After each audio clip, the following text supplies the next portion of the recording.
So we have a project. We have a project, we call it OM Champion Project.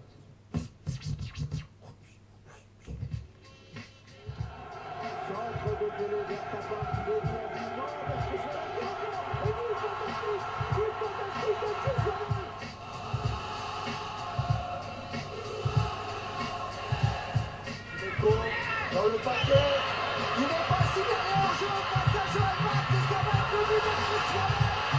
But de Lionel, 1-0 pour l'Olympique de Marseille.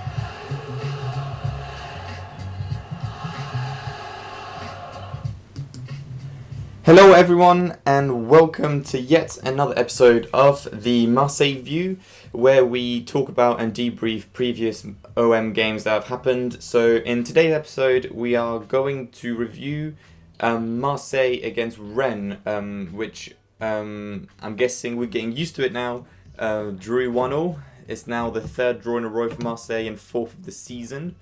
On a good note, Marseille is the only team in the French league to have only had one defeat in the season, but we've had more draws than victories, which puts Marseille in 5th position and in quite a poor league this season. So without further ado, we're going to debrief this game line by line and give our takeaways of the game. And to do this, we've got some new voices in the podcast. So I'll introduce the newest member. So Kaylee from Newcastle. Hi, Kaylee. Hi guys, sorry. Yeah, how you doing? How did you find the game last night? Well, to be honest, I was watching the Athletics on another screen, and it was pretty boring enough to be more interested in the Athletics. I thought it was really disappointing again. Yeah. All right. All right, then we'll count on your Athletics analysis to give us a good review of Radonjic and his 100 meters. The guy is barely reviewable. Like I just don't understand the persistence with even having him on the bench in spite of injuries. Like, Yeah. I don't understand that. All right, brilliant. The next person is another person who's been on the podcast before, but I think is making his season debut. Q. Right. Yeah, How's everyone? Yeah, not too bad, mate. Is that your first podcast of the season, isn't it? Say that again. It's your first podcast of the season, isn't it? It is indeed. Can I just skip back a bit? I really like the intro, but I just think you should end it with Rennes Maudel saying like "Conte more," something like that. You know, good conclusion. Yeah. I don't know. I'm not sure if we might lose a bit of It's viewers fine. from No that. one gets it. Yeah. We might get censored by YouTube and Nathalie de la Tour. Maybe. Yeah, I was in the stadium last night, so that's why it's quite nice. First time I've been this season, so yeah, really enjoyed the experience. The LEDs work. Oh, they work. How do you find them? I don't know. That's probably the only thing I've talked about for the first half. But it was good. The atmosphere was good. It's just, it's just nice to be there, really. Yeah. I don't know. I can probably talk about it maybe if we've got time in the episode, but I'm not sure how I feel about LEDs in a football stadium. If I have to be honest, it's especially when you've got such a good tifo and such a good atmosphere. It, for me, it kind of ruins the authenticity of it. But how was the tifo? Yeah, it was good.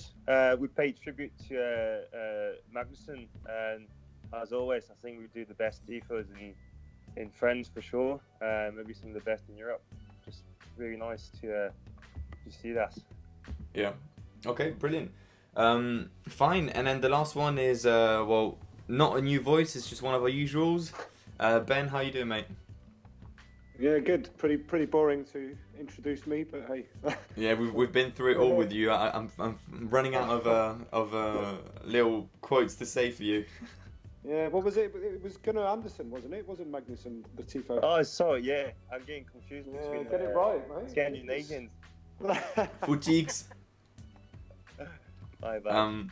Yeah, Ben, and so you I mean, everyone's watched it in a different way. So, Ben, you've also watched it in a different way. You went to our usual bar and you've watched it on the phone, haven't you? Yeah, they had issues with their skybox, so it just was glitching out. So we ended up like 8-9 of us huddled around someone's phone. That's hardcore. It was good fun though. We had a good laugh, but yeah, it was. Let's face it, there wasn't much to watch anyway. So. Well, hopefully you didn't miss the masterclass that was our left back yesterday. Oh no, we all saw that. You know, conveniently the TV stopped glitching when that fucking idiot started messing about. But hey. Right, brilliant. Well, let's just get straight into it then.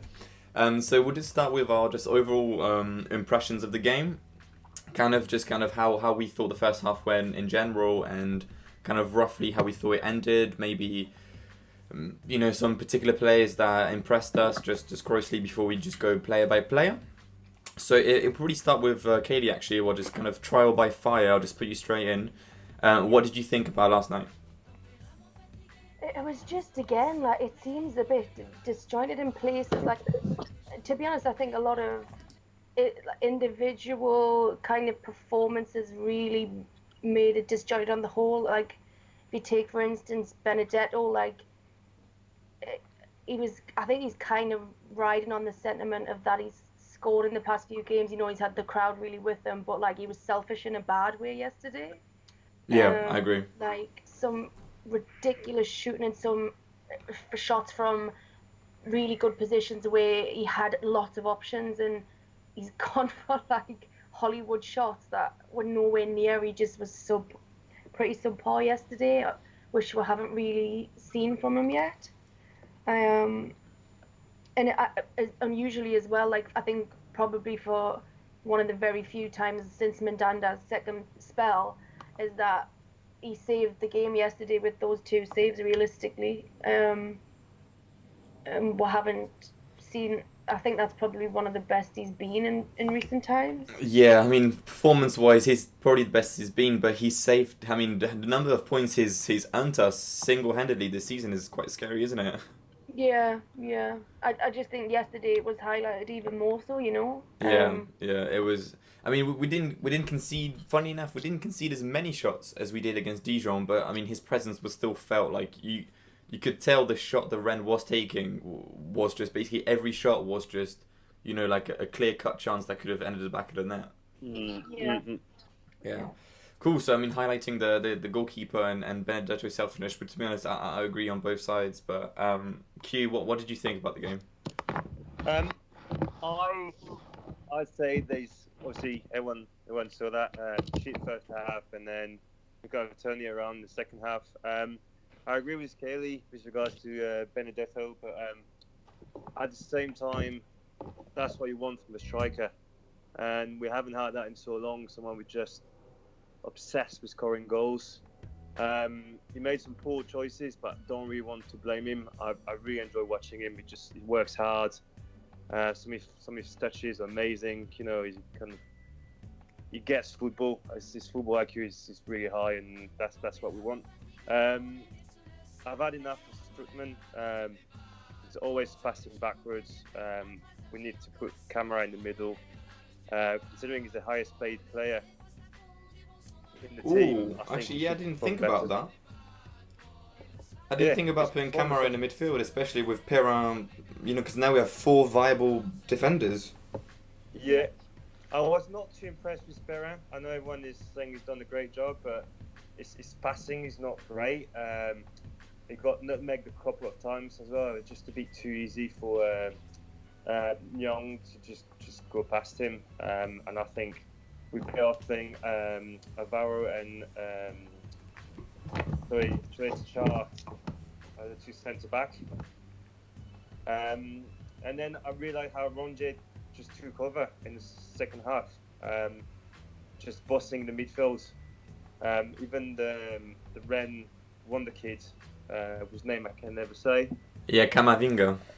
Yeah, it was just being eaten alive by Rongier. Just really, really impressive. And I think there's a lot to be said about his kind of mindset and how strong he is in the head. Because like a lot of people were commenting in the fact that Marseille would be too much pressure for him, and they were not sure. But I think it proved it went wrong with just one half, and hopefully it can continue. Yeah. Form. Cool. Ben, I'll ask you just a slightly different question then, just because we're kind of steering just a bit too much on the players. What did you think about this this Rennes team and kind of how we tried to take down this team? Well, it was a very difficult game, but I think we're used to it when we play Rennes at the Velodrome. They always come and get points from us in the last few seasons, and they've beaten us quite a few times. And they've scored quite a few goals when they come and play us. But I think they were very good in the first half because they were pressing us, and they put Rongier under a lot of pressure. I think he was quite anonymous in the first half, but it's baptism by fire again. It's not easy. And then in the second half, I don't know if they sort of felt content with defending their lead, but they definitely took their foot off the gas, and that ended up costing them the win because, frankly, we weren't really, on the film of the first half, they probably thought that we were just going to continue to struggle to create, which we were doing anyway. But it actually turns out that it was down to them pressing us so high up the pitch that we were failing to create. So, yeah, I think they took their foot off the gas and they got a point. I think we're lucky to have gotten a point from that, particularly again with Mandanda making that save at the end. But last season I'm not even sure he would have made the first save, and he definitely would not have gotten up as quickly as he did to make the second save. So yeah, I think we're fortunate. I'll take the draw based on what we saw in the game, but it felt a bit like a Rudy Garcia game where we were shit in one half and then it's slightly better in the other half.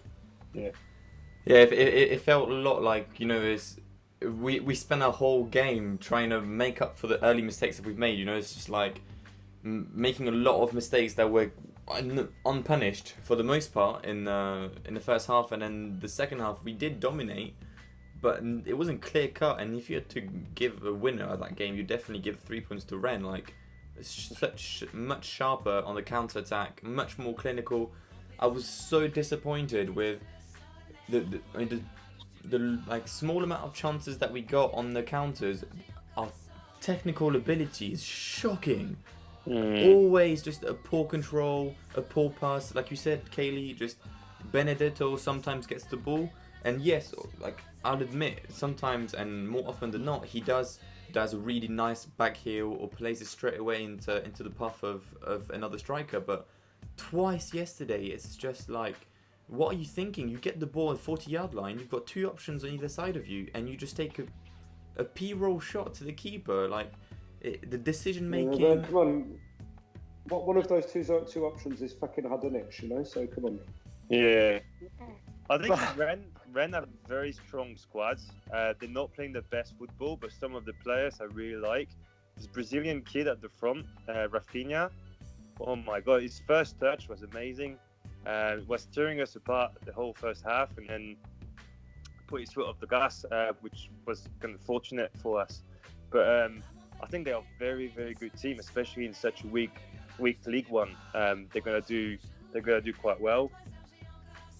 Yeah, I think we'll probably just go into line by line, and we can also talk about the Rennes players as we're going, kind of like the individual matchups. But I'm just gonna give my personal impression of how I thought the game went, and I feel like I'm being branded as a AVB hater because I always find a way to criticize him.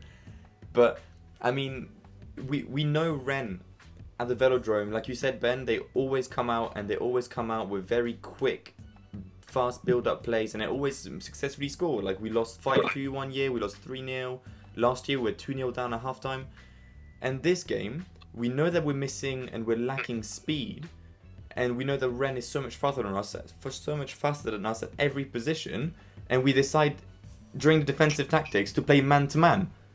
And it's just like, well, as soon as Amavi gets dribbled, or Sakai gets dribbled, or Sarr, which is, I mean, let's face it, 70% of the time, you have they just outnumbering us every chance, and that's why we got wave after wave after wave. It's just like, you can't, when you've got Perrin, who's not specifically fast, when you've got Rongier, Streetman, and Sanson, who, let's face it, like, if you're going to do 100 meters with them, they're definitely not going to win the races. You're playing man-to-man against such a fast counter-attacking team. For me, it does not make sense, and you're just opening up yourself to to Rennes' game. We played into their hand massively, you know, and they scored from what could have been, well, it's probably an own goal, but they could have scored 4, you know, and we were quite lucky to score on a set piece. So I thought that, yes, it's the 3rd draw in a row, and we can be angry about that, but like you said, Ben, it's, you know, it's a lucky 1 point. We could have easily just as lost this game. Yeah, and again, just on the fact that we were lucky, we didn't get screwed by, well, we didn't get the VAR decision against us for the Kalitakar handball on the corner. Yeah.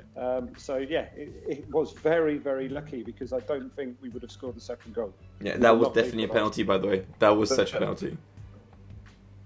Lucas, where I hear your point, don't you feel that he reacted well at half time, and you know, made that tactical change, just taking Amavi off, and Sakai plays Sakai at left back, and then put Donjic on the pitch. Bear in mind, 4 of the usual starters are currently injured or suspended, so you know, it's a bit of tricky time for him to just like put the best formation on the pitch, or just he's not playing with his best players. And I felt that with Garcia, it would have probably waited to the 80th minute to make the first change. They decided to make that change at half time, which kind of changed the game. Well, yeah, it's better to make the change earlier than never, or too late. But I mean, you could have made the adjustment straight from the get-go. You know, I mean, having Payet in the side would not have changed that. Having Kamara instead of Perrin would not have changed that. Having Thauvin instead of Sarr would not have changed that. Defensively, we didn't play that correctly, you know. But let's just move on to the players, I think, and then we'll just kind of dive into some more of the detail. So Kaylee, you've already mentioned Mandanda and how much he's saved us. Yeah. Well, he just seems to be. Do you think he's got a shot to go back into the French squad now? I couldn't see, because from last season, obviously it wasn't all that consistent, but based on this, he could get in the squad, but I don't think he'd be like first choice. But you can tell like there's such an improvement from some of the lapses last season that we just haven't been used to from him. But as for like, I can't see him being first choice. No, not in the France squad. Yeah, I wonder what's made him just, you know, change so quickly between Mandanda last year, who was single-handedly costing us points, you know, making stupid mistakes just as much as Amavi, to him now, who's just, you know, leaping off, like that double save he's made is, you know, world class. Yeah, it's Yeah, like I think to have it's- the oldest back, you know. Yeah, no, it's the psychology. I think he's a very psychological player, and he's, you know, yes, we smashed him last season, but he's our most capped player in our history. I think he's the type of guy who does feel a sense of pride and feels, you know, he loves the club. He's come back, he's played so many games. Yes, he had a shit season last season, but overall he's been a fantastic goalkeeper for us. Yeah. You know, mentally, I think it's perfect example of all of the players last season were mentally fatigued by the regime.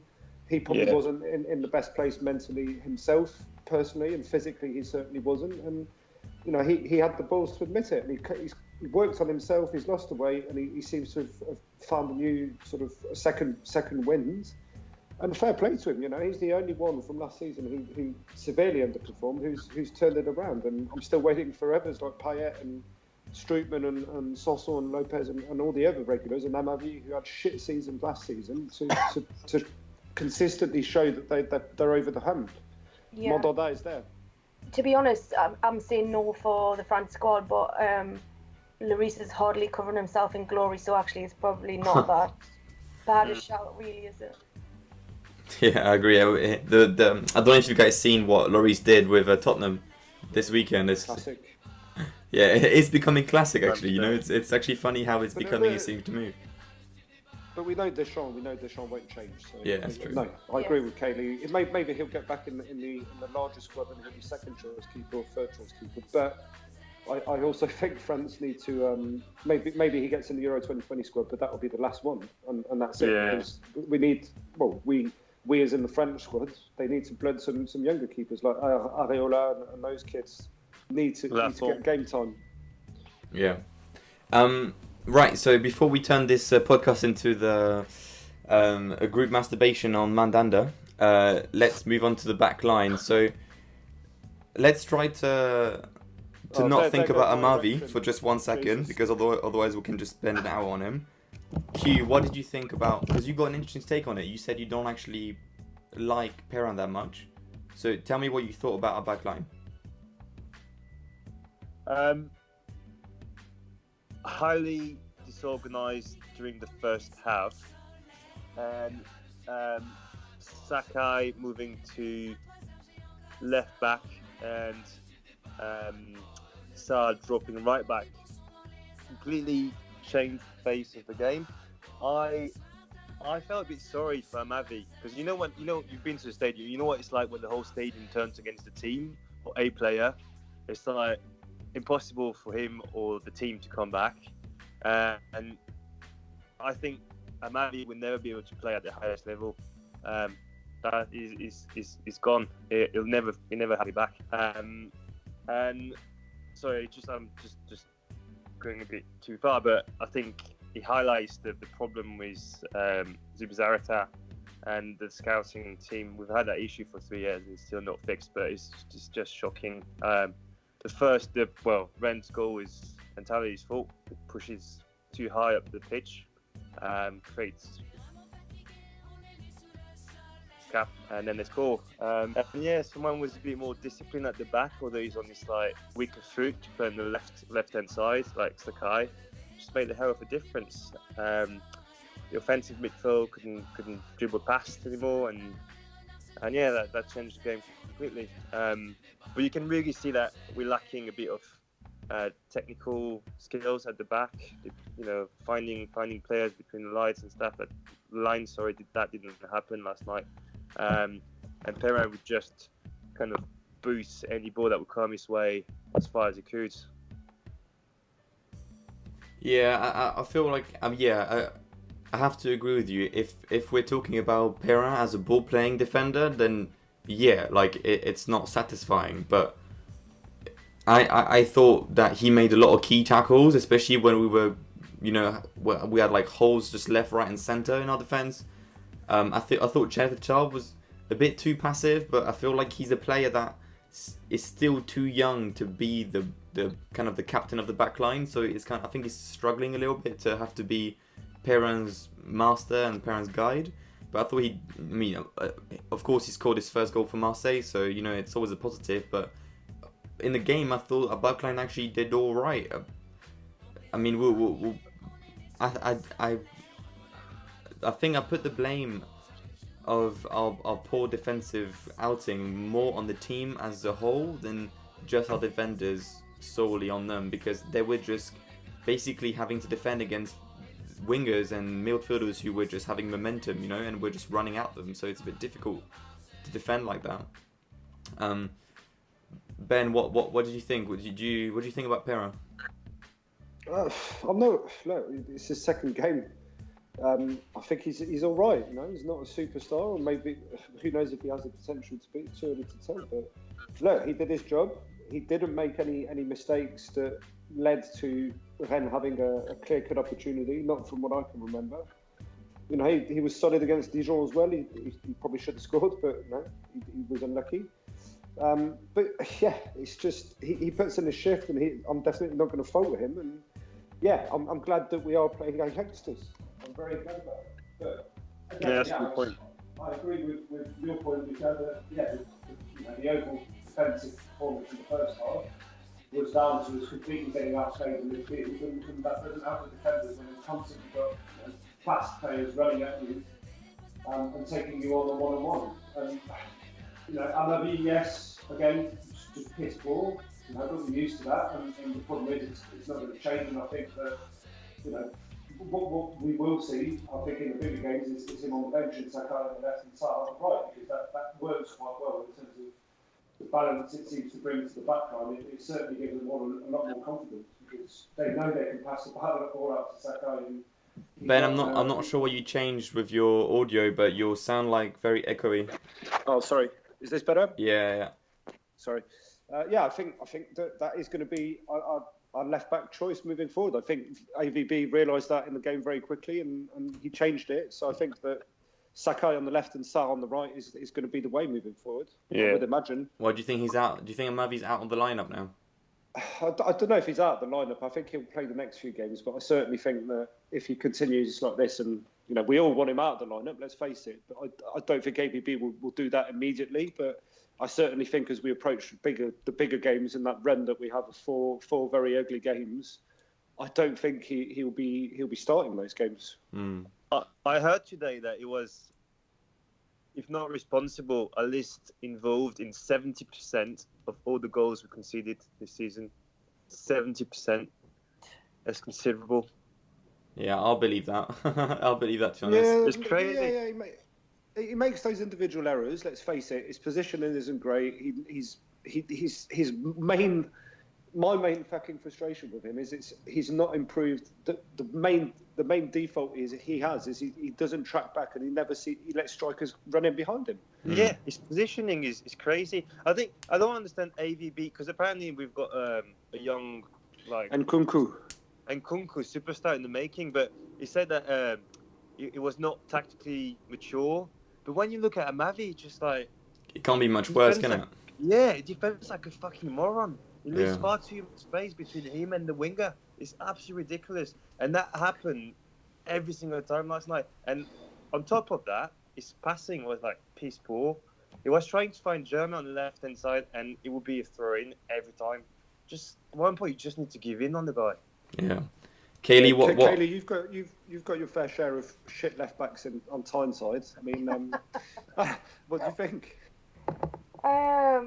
Yeah, it's just a dire situation in that place, isn't it? I would honestly give the young lad a chance. Like, he might not be as tactically aware or whatever, but as Amavi is, like, they're not realistically, and they're very experienced people. So what's the difference?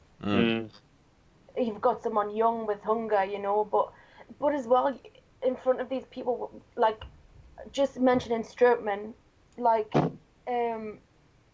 you've got this kind of guy in front of you. I just don't understand what he's offering. Like, he's a massive outlier, it seems, within the squad. He, like, doesn't seem to have any relationships with anybody. He doesn't particularly want to be there. He's not particularly wanted there.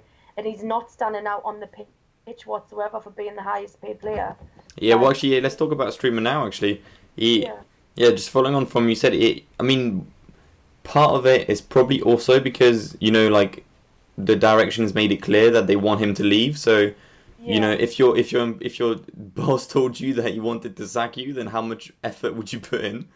But how much effort was he putting in before we knew that realistically? Like, he's been a pretty standout sore thumb since he got here, and I was so excited when we signed him. I thought this is like what we need to kick on, and it's turned out to be not the case whatsoever. He's passing, like, I think, I don't know if it was Ben or Q who mentioned before, like, his passing is generally backwards. Always.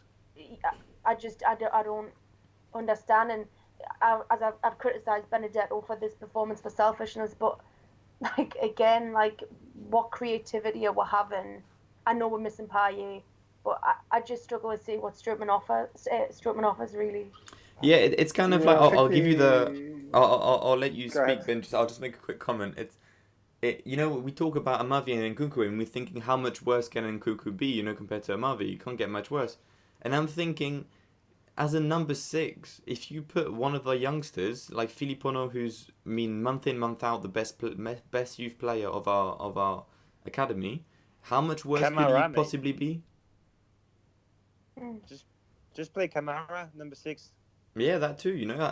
I know it's a lot of investment, but we're losing games. We're not dominating midfield, and it's largely because of him. It's the lack of pace. It's just it's systemic, and it is down to Rudi Garcia's system and now AVB's system of 3 in midfield.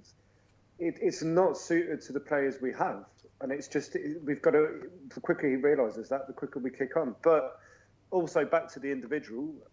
The problem is with Strootman, Sanson, Lopez, and Gustavo. When Strootman came in, he's identical to a lot of those profiles, and all of our midfielders are too identical. They're too similar in profile. And I was excited as well because it's big money signing, but I'm more excited about Rongier because he's got that deep lying playmaker profile. Yeah. And that's a profile we don't have in midfield and we haven't had for a couple of years now. And it's good to see him. I can imagine that he's gonna be the playmaker of that team.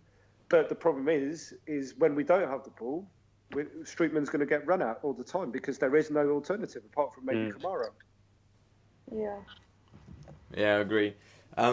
Right, I think we'll move on to the other players, but we can probably already highlight that we didn't do a podcast for the Dijon game, but even for the Dijon game, it's the same thing, that one of the two weakest players in our squad is Strootman and Amavi. And it's quite frightening because you would think on paper that with the experience they have in the squad, the number of games they've had with our club, and their reputation, that they'll be the team pulling it up, and they're just pulling it down to the point where we think putting 17-year-olds will be better than them. Right, so we'll move up the midfield. So we've got Rongier and Sanson. We can probably talk about them individually. Q, what do you think about? I don't know who you want to start with. What do you think about them? Which players in particular? Either one, Rongier or Sanson. We're just still talking about the midfield. I think they're quite well. They could be quite similar. I just remember Sanson when he first started with Marseille. I think he created like so many chances for us, and I don't know. Again, I feel he's lost his confidence slightly, but his ability to just run up and down the pitch is what we need, especially when you have someone like Strootman who just trots along. You need someone who can just cover a lot of ground, and I feel Rongier have that, but on top he's got the technical ability and the confidence that no other player in the midfield has. And first half, he did like a couple of like really poor passes. I think one of them was towards defense, and the ball got stolen from us, and they almost scored. I was like holding my head in my hands at that point. And then eventually, it just completely took over, and then it was just bossing the midfield. It's just beautiful to watch, going left and right. Like simple touches, just like through balls, all that. It's just really positive to see a midfielder like that. I feel we haven't had that in a while, and I believe that going forward, it could do a lot of good for the team. Yeah, I agree. It seems like actually, Ben, it seems like he was better in the second half, maybe because we changed formation. He seemed to be high up the pitch, and he did say in his press conference that he was much better and much more comfortable in the 4-4-2. Yeah. Maybe that's why. Yeah, I think he started off as a number 6, and Strootman was playing like box to box. I don't think he has the stamina to do that, and then they swapped. So Strootman was playing like number 6, just sitting back, and he got in that position of like box to box midfielder, and it completely changed his game. It's just it felt and looked a little more comfortable. Yeah. What do you think, Ben? Oh, did we lose Ben? No, sorry. Oh. I was on mute. Yeah, I agree. And Sanson, I think Sanson was probably our best midfielder in the first half because he was.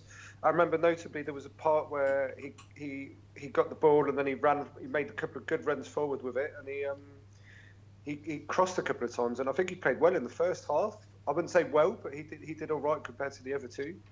And then the problem is he fades from games, and I agree with Q in the sense that I think his profile's changed. I don't know what he's changed about his game, but remember when he came to us, he was the leading assist in the league at that time when he joined us that January, and that has completely disappeared from his game. Now, whether it's because at Montpellier he played in a different system and he was the playmaker, maybe, but he just seems to run around and be that box to box without, as you say, maybe it's a confidence issue, but without having that sort of sharpness and his last touch or his last pass or his delivery is not always great. I mean, we see glimpses of it sometimes, but it's just not as consistent as it was.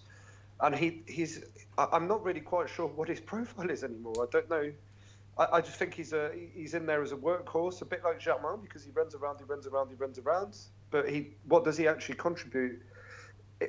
Over the course of a season, I think he goes on a run of a few games where he gets a few assists and a goal or something, and then he just becomes anonymous again for a few more games. So, yeah, and Rongier, I've said my piece on him. I'm excited because I think he's got a profile, and maybe that will vindicate AVB in the long term if he persists with this formation, because I think Rongier looked very good in the second half in that system, but he's only going to be as good as the players around him.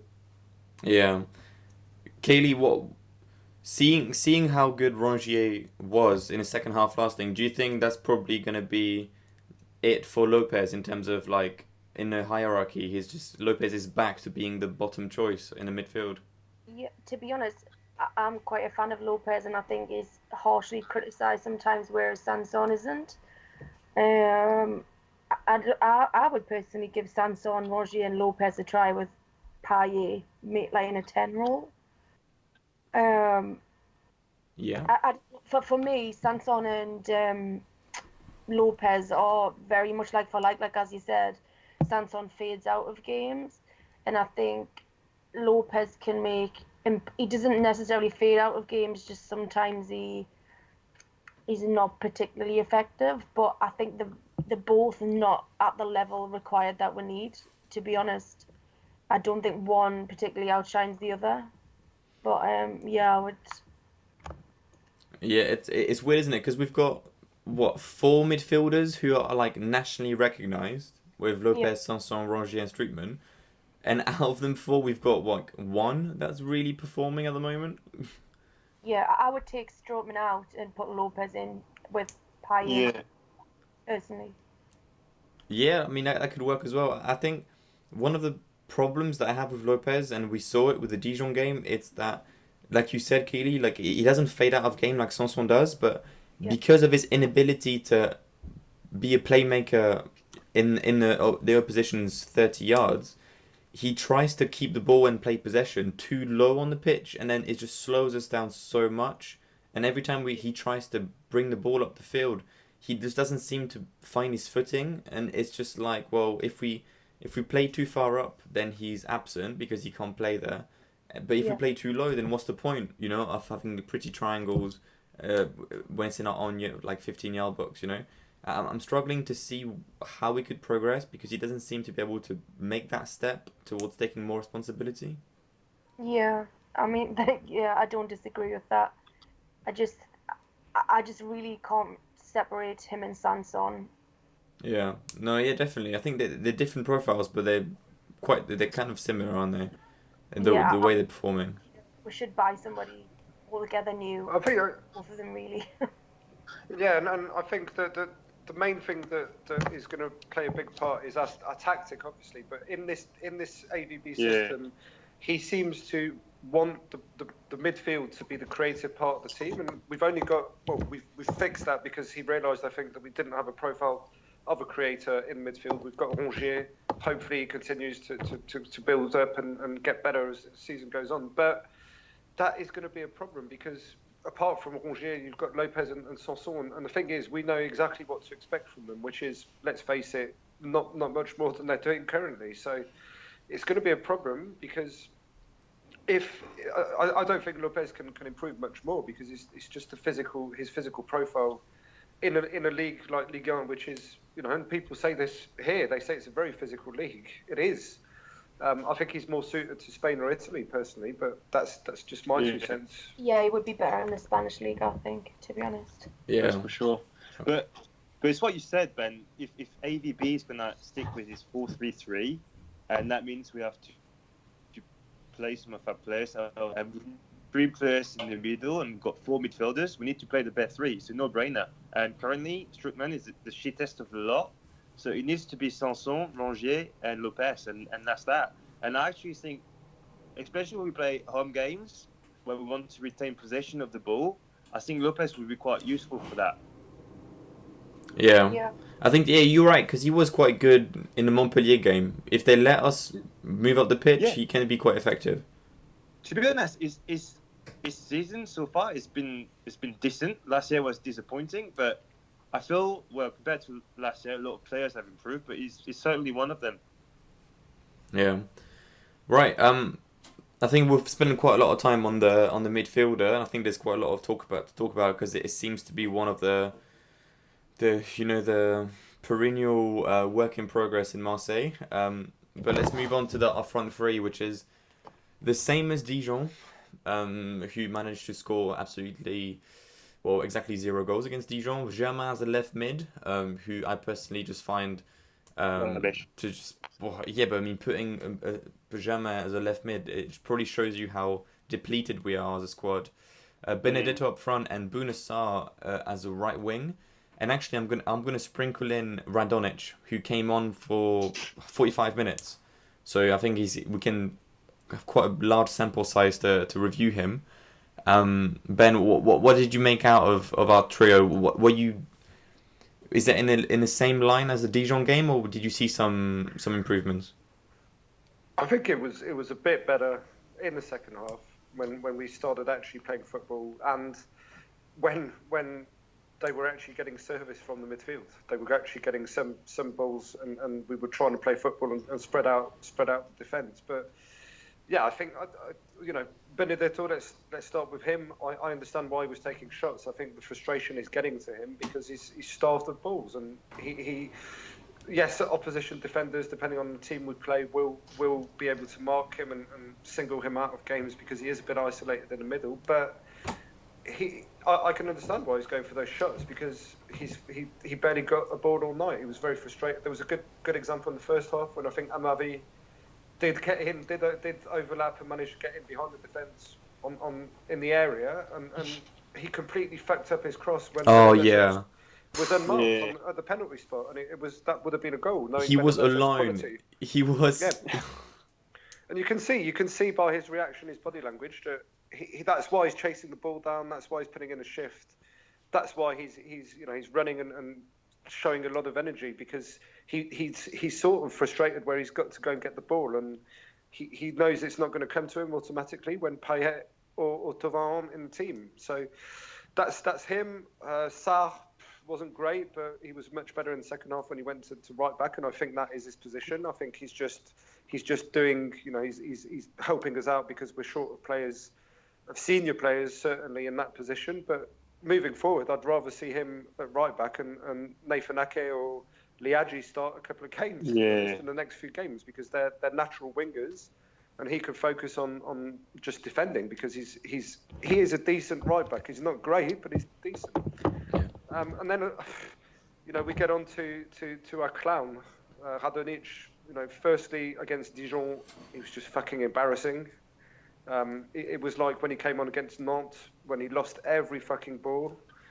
I don't know. I'm getting frustrated. I'm willing to give every player time, but I'm getting frustrated because he's just making the same mistakes. It's his concentration and his technical overconfidence or technical bullshit that he just gets carried away and he just runs around and he just runs in a straight line and he just doesn't contribute. And he's frankly, I like Del Campos, but I wasn't a huge fan. I don't think he's amazing, even though he's tearing it up at Sevilla now. But there's clearly no question that's why Radonic wasn't playing, because Del Campos was a much better player in that position, and Radonic, you just wonder, even as an impact sub, if he comes on for 20 minutes, yeah, maybe he can run at defenders, but he's not good enough to start games for us.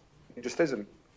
Yeah, I don't want to add insult to injury, but I like to just spotlight on Radonic because I personally I gave him a lot of slack, but I'm done now. I think we're beyond the theory that he's just nervous and that he needs time to adapt to the system. I'm personally done with the man. Kaylee, you're a big fan of you seem to be a big fan of athletics. Yeah. How would do you think Radonic has got a chance of winning the 100 meters? Well, Because that seems to be like the only area in the field where he's performing. It's just running in a straight line. Yeah, there's a lot of players that are athletes, like for instance DeAndre Yedlin, like they're athletes before the footballers really. Let's face it. Yeah, yeah, it's literally. What did it add? Absolutely nothing. Like there's so many players like that, and they're so frustrating. Um, I don't know what else I can say about him really. He It's is what I you. guess. Yeah. Like I mean, just like maybe put you guys like a bit of a. I mean, I'm remembering these snapshots. Like I'm having nightmares about Radonic now. You know, Bennett, like towards the end of the game when Benedetto does a one-touch pass straight through to Radonic and he's through on goal, and at first I thought the ball was countered by the defender, but he actually wasn't. Radonic just run into the ball and just like backheeled it out of play. Yeah. Like, come on, like you just said it, Kaylee. Like, if you just want a track runner, you don't have to pay 12 million for him. You can Yeah. get anyone off the street, just runs in a straight line. You know. Exactly. I mean, it didn't work for Usain Bolt, did it? So it's Yeah, probably not exactly. going to work out well for him. What do you think, you? What do you think about our front three overall? We can't play Germain on the left wing ever again. However, when he switched to the right wing, he combined very well with Sarr.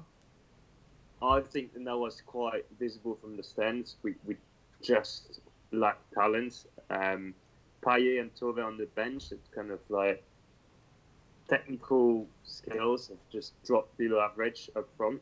And that was very visible, that run, like you said, from Radonjic when he backheeled the ball. But there's one other move quite early on in the game. I think it's Sanson that made a good run on the right wing. And then he kind of like crossed it back, drove it quite low. And Benedetto was going to get it. And Sarr wanted to let it through his legs. And again, he stumbled over the ball. And at that point, everyone like started laughing and stuff like that. Just like, we just look so bad. I don't want Sarr as a right wing. I don't know we have that many options. But yeah, it's definitely right back, not right wing.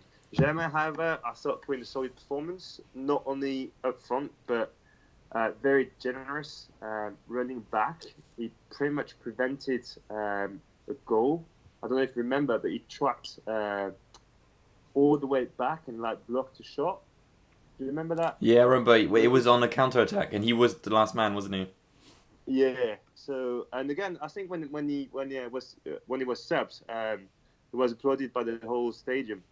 So definitely turning it around. Good performance from him. Benedetto, quite selfish last night, but again, I really like him as a striker. Find him really exciting. And then we've got an issue on the left wing. Ben, you mentioned Ocampos. Have you seen his last goal for Sevilla? He scored an absolute screamer at the weekend as well. But we need to find a solution there.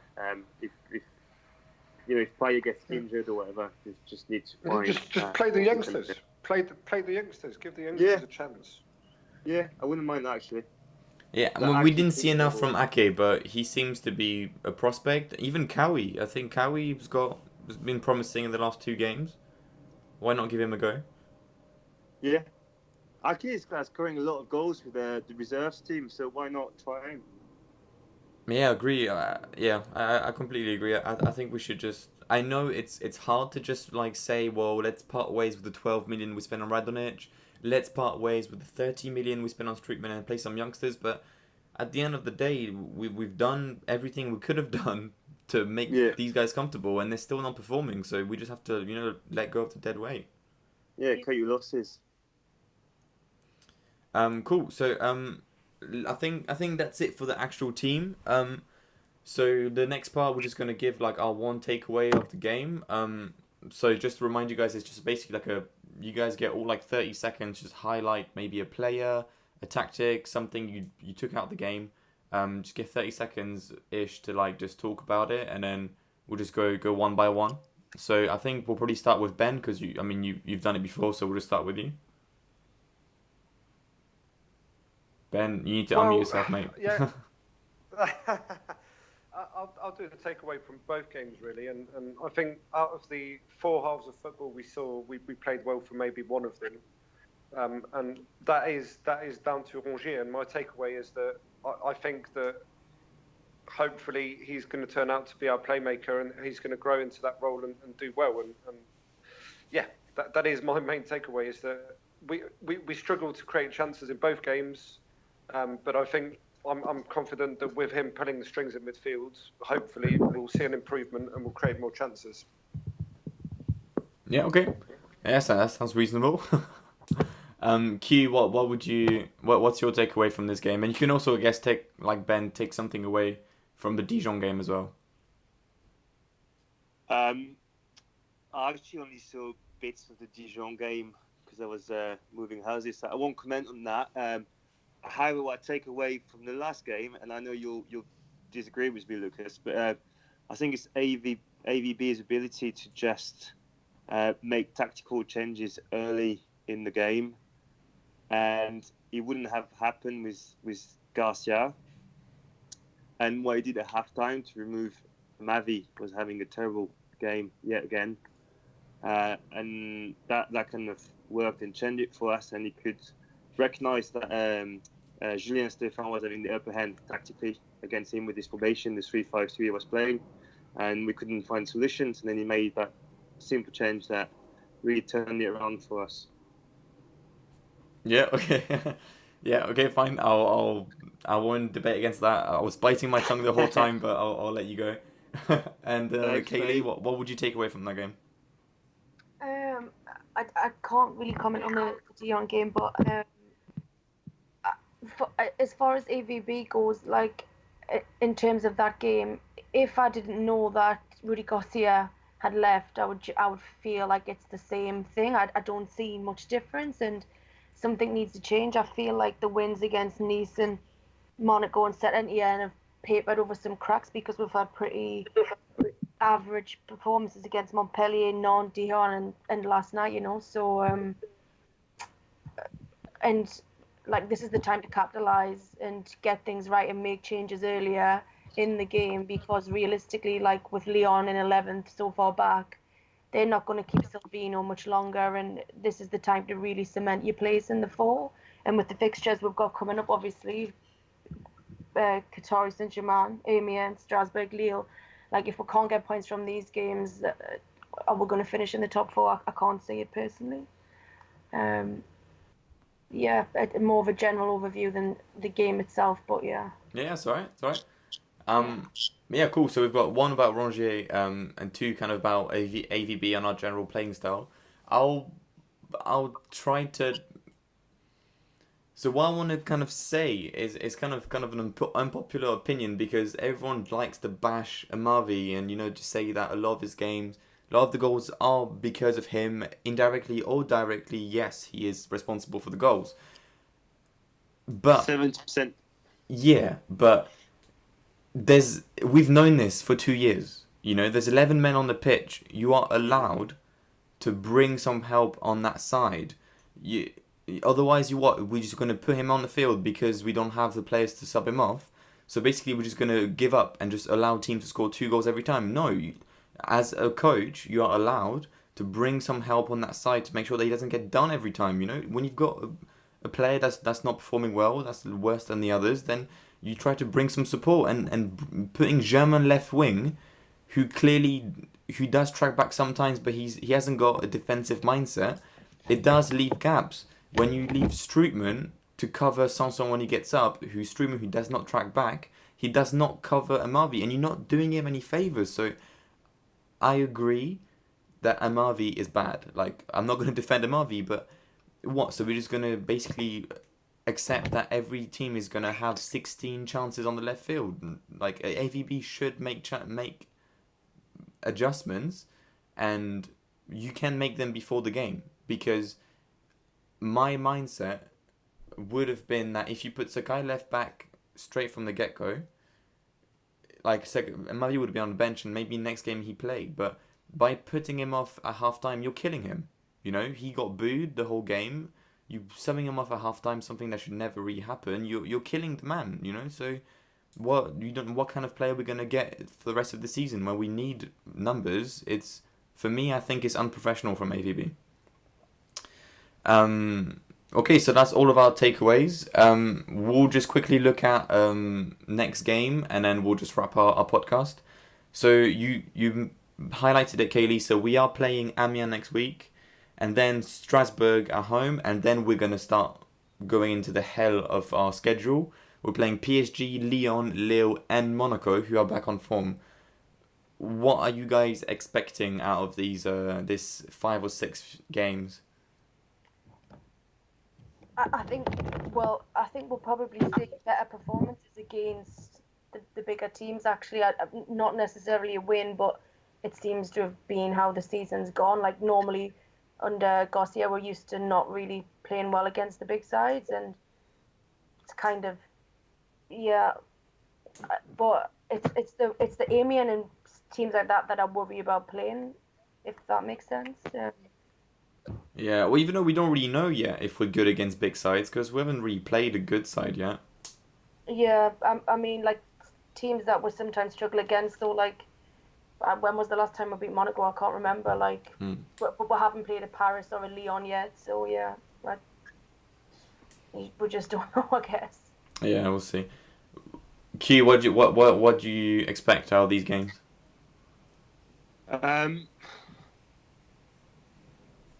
Well, obviously, Amiens, I think on paper, we should beat them. Although the current rankings might say otherwise, but we have to win games like this. Paris, I'm just hoping that we won't get a spanking. That would be good. If we can get 1 point back from there, that would be absolutely fantastic. I'd really like us to start winning against big teams, which we couldn't do under Garcia's management. And I'm hoping that under AVBs, it might be a slightly different story. So if we can beat Lyon at home, that would be fantastic. And I don't think they're playing the best football at the moment. It's the right time to play them at the Velodrome. Yeah, well, it depends whether or not Silvino is fired by then or not, because it True. seems to be quite a critical game next week for them. So yeah, and I think people. I mean, you guys seem to be quite hopeful about our ability to actually play well against big teams, which is something that we haven't done in about 5 years. But there's nothing in our game that suggests to me that we're able to do that. It's just the fact that we've got a different coach. But like you said, Kaylee, like if you close your eyes and just said this is a Garcia game against Rennes and Dijon, I would have believed it. Nothing's changed. You've turned into Ed. No, no, but I agree with Luca. I mean, I have not seen enough evidence that we are going to perform well against any of those teams, and I'm going to be pessimistic again. And we've had like spells where, notably the season where we had the European Cup final run, when we won a few games on the trot, and we came up against Lyon, we always seem to fucking lose against them. So. I'm not going to be too optimistic about the big games, but I do think that I think we will probably get back to winning ways on Friday when we play Amiens, and then I think we'll probably draw against Strasbourg at home, which will be frustrating. But yeah, it's going to be challenging until Rongier grows into that role fully, because we just don't have enough creativity, and that is going to hurt. That is going to hurt us a lot against the big teams, because if we don't create chances, we know we're going to concede chances. Yeah, I agree with that, to be honest.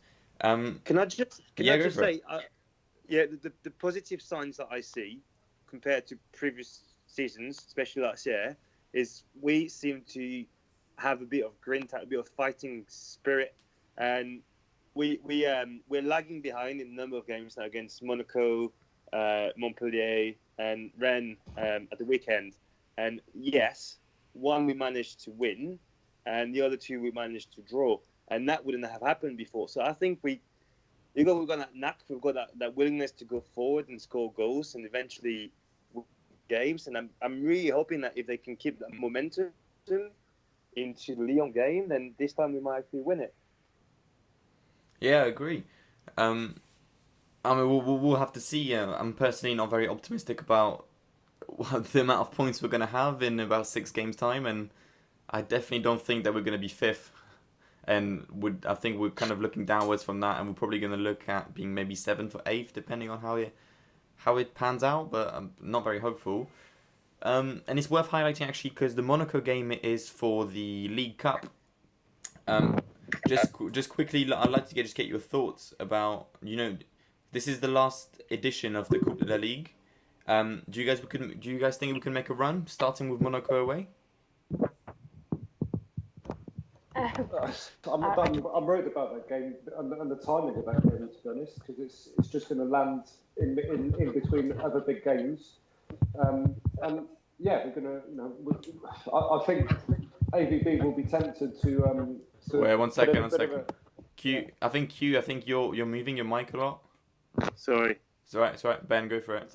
Yeah, I was just saying. I think AVB is going to be tempted to maybe do a bit of a turnover and rest some of our players that have played a lot of games in that game.